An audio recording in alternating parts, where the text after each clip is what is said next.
waxaa shir weyn oo ballaaran lagu soo bandhigay magaalada London shirkan oo lagu soo bandhigay report ballaaran oo ka hadlayay Soomaalida ku sugan wadankan Ingiriiska iyo dhibaatada ka haysata xagga guryaha. Reportkan ayaa wuxuu tilmaamayaa in Soomaalida in ka badan 80% ay dhibaato ka haysato xagga guryaha loona baahan yahay in wax weyn laga qabto.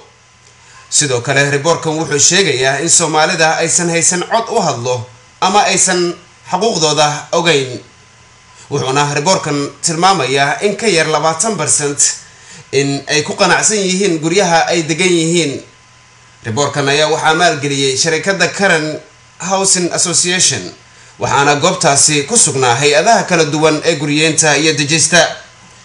shirkan oo ay ka hadleen dad aad u fara badan oo ay ka mid yihiin dad si aad ah looga garanayo caalamkan aynu ku noolnahay ayaa waxaa la wada tilmaamay inuu reportkan yahay mid wanaagsan oo loo baahan yahay in wax looga qabto dhibaatada ballaaran ee Soomaalida ka haysata dhinaca guryaha ee wadankan Ingiriiska.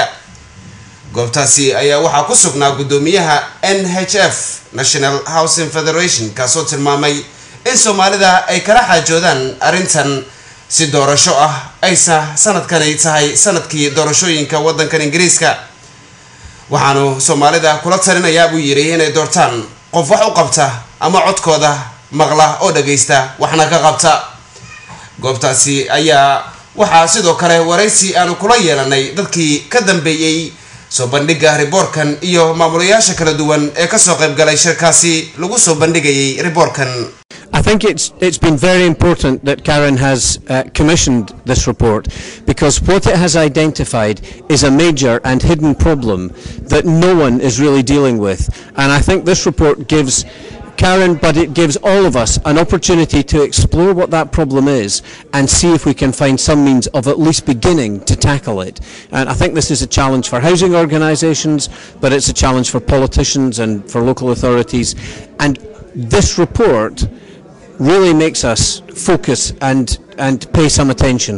والله reportkani horta waxa uu socday iminka ilaa muddo sanad iyo adigu dhowr bilooda sababta loo ay Karen u maalgelisay oo anagoo waxbaarayaala ay noo maalgelisay inaanu eegno baahida ka haysato Soomaalida ku dhaqan wadanka Ingiriiska.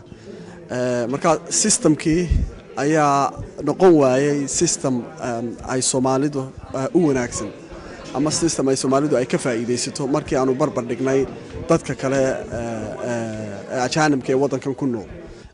reportkan waxa uu sameeyay dhowr talabixin ayuu sameeyay talabixin dawladda siinayo talabixin Karen siinayo iyo talabixin siinayo local authorities ka waxaynu niraahno. The importance of the report really is that for a long time local authorities have been saying we don't know about the Somalis, we simply don't know about them, we're not prepared to do anything because there is no evidence. We think that the report provides very, very strong evidence that urgent action is needed by local authorities, by housing providers, by central government and of course by the bodies that are in charge of equalities in the UK. They've really got to deal with this. It's a crisis. It's not like an earthquake that everybody goes off and films. It's a crisis that has been building for many years. marka ugu horeyso Raamed waxaan jeclahay inaan ku tilmaamo xilligan lagu jiro horta waa xilli doorasho. xilliga doorashadana dadka wasiirada iyo dawladda iyo cidii doonaysa inay maamul qabata aad bay u dhagan nugushahay. marka waxaan oran lahaa Soomaali ahaan waa inoo chance fiican inaynu wax gashano wadanka aynu la deganahay waliba maamulka sare ee dawladnimo inoo haya dhamaanteen. marka kulay waxaan rajaynayaa in uu kan kaga duwanaado kuwii hore in wax la qaban doono rajaynaya sababtoo ah hadii aynu codkeena iyo caqligeena iyo cududeena iyo maskaxdeena midayno Somali community isugu keeno waxaan filayaa markaa dadku uu naga baqi lahaa ama uu inoo soo joogsan lahaa wax badan baa suura gali kara. sidaad u aragtaanba reportkan ka soo baxay ururka Karen ka caawiya ummadda Soomaaliyeed dhinaca guryaha wuxuu tilmaamayaa in 80% ama in ka badan 80% oo Soomaali ah inay dhibaato ka haysato xagga guryaha.